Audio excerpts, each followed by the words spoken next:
Americans have little knowledge of our election system. Since a presidential election is coming up this fall, it is very important for American citizens to inform themselves of how a president is chosen. The president is not directly chosen by the American people. Instead, each state is given a group of electors, and these electors cast their vote for who they believe should become president. The electors form the Electoral College. And there are many different views of what should be done with the Electoral College. Some people want it to remain a system, other people want it to remain, but they want to amend it so it's a little bit more democratic, and other people want to get rid of it completely. The Electoral College is outlined in the Constitution. It is stated in Article 2, Section 1. Each state is given electors equal to the sum of that state's senators and representatives. There are a total of 538 electors, and in order for a president to be chosen, they have to gain the majority vote of electors, which is at least 270. If this majority is not reached, then the House of Representatives will vote for president. This system was put in place as a form of checks and balances, because when the Constitution was formed, many of the Founding Fathers did not trust the average American citizen to choose who would govern the country. They formed the Electoral College as a way to help prevent someone becoming president who is not able for the job. Therefore, if the American people voted for a candidate and the electors agreed that it was not the best choice, they could cast their vote for the candidate who the people did not vote for. According to Hall in the article "Democracy Would Be Better Letting the People Decide," this system was created because of limited transportation at the time. At the time, many people lived outside of major cities, and if you did, it was very hard to gain information on the candidate since the spread of information was so slow. Because information is so readily available today, many believe that the Electoral College should be abolished, as they believe it is no longer relevant for its original intended purposes. Instead of having the Electoral College, many would like for there to be a popular vote. In a popular vote, each American citizen is given a vote for who they want to become president, and whoever wins the majority vote, at least 51% of Americans vote, would become president.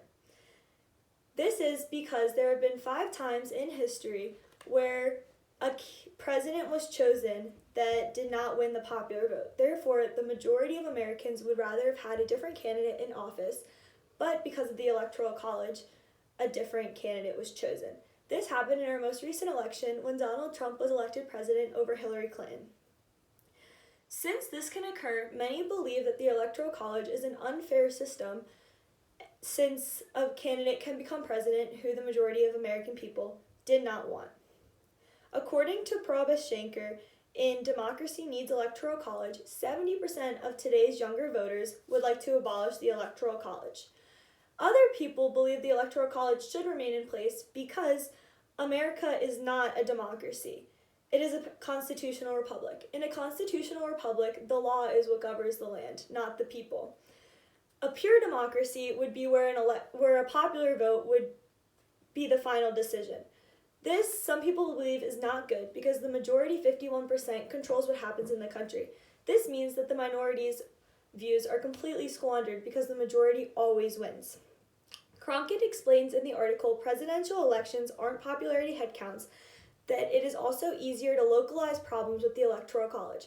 Because the Electoral College is done on a state-by-state basis, it's easy to find which state could have had a problem with their votes and fix it, instead of whereas if we switch to a popular vote, it'd be coming from all over and it would take forever to recount every single vote in the country instead of just recounting the electoral votes that were cast. Another reason people want the Electoral College to remain a system is because it forces candidates to campaign all over the U.S., so the majority of people can have their voices heard. According to Willocks, in Pros and Cons Should the Electoral College Be Abolished, the Electoral College helps people who live in smaller states with less population because they still have electoral votes, and candidates cannot just bypass these states because they need the votes to win. Therefore, the candidates have to create appeals to people from small states instead of just targeting those in populated states. Schenker also states how location around the country is also benefited by the Electoral College. This means that parties cannot just solely campaign to where the majority of the people from that party live. If without the Electoral College, Democrats would mainly campaign towards the coast where the majority of their support comes from, and Republicans would campaign towards the South and Midwest. But because of the Electoral College, parties have to create platforms that are universal to people living everywhere in order to gain the most amount of votes. It also helps for people living outside of cities because candidates cannot just campaign towards large cities to get a popular vote. They need to campaign everywhere in order to get electoral votes. Another reason that people want to leave the Electoral College in place is because it's hard to amend. To amend the Constitution, you need at least 2/3 of Congress and the House of Representatives to propose an amendment, and then you need 3/4 of states to ratify it. According to the article Electoral College in West Encyclopedia of America Law, there have been over 700 proposed amendments to the Electoral College, but only 2 have become a reality. Savage explains in The Colonial Era Legacy that has implications that the Constitution states that states can decide how to distribute their electoral votes, which some people want to use as advantages when making amendments. This brings to the last argument that some people want the Electoral College to remain in place, but for it to be amended so it becomes a more democratic process. The 2 amendments that have passed so far are the 12th Amendment, which means that their Electoral College no longer chooses the vice president. Instead, the vice president runs on the same ticket with the main presidential candidate. The other amendment was the 23rd Amendment, which gave the District of Columbia as many electors as the smallest state, so the District of Columbia could vote in the presidential election. Because of how hard amendments are, people believe the Electoral College should remain, but it should be amended. The most popular amendments that would make the Electoral College more democratic is to have states cast their votes for the popular vote in that state, and this means that electors would have to do that. And the other one would be to force electors from states to cast their votes for the nation's popular vote. Both of these would make it a more democratic form, so it would be more like a pure democracy, because before electors could cast their vote for whatever candidate they chose to without consequences, so they didn't have to follow the popular election. The last one is that individual congressional districts would each get 1 electoral vote, which would be cast to the candidate who won the popular vote from that district. And then the state's remaining electoral votes would go to whoever won the popular vote in the state. This is used today by Nebraska and Maine.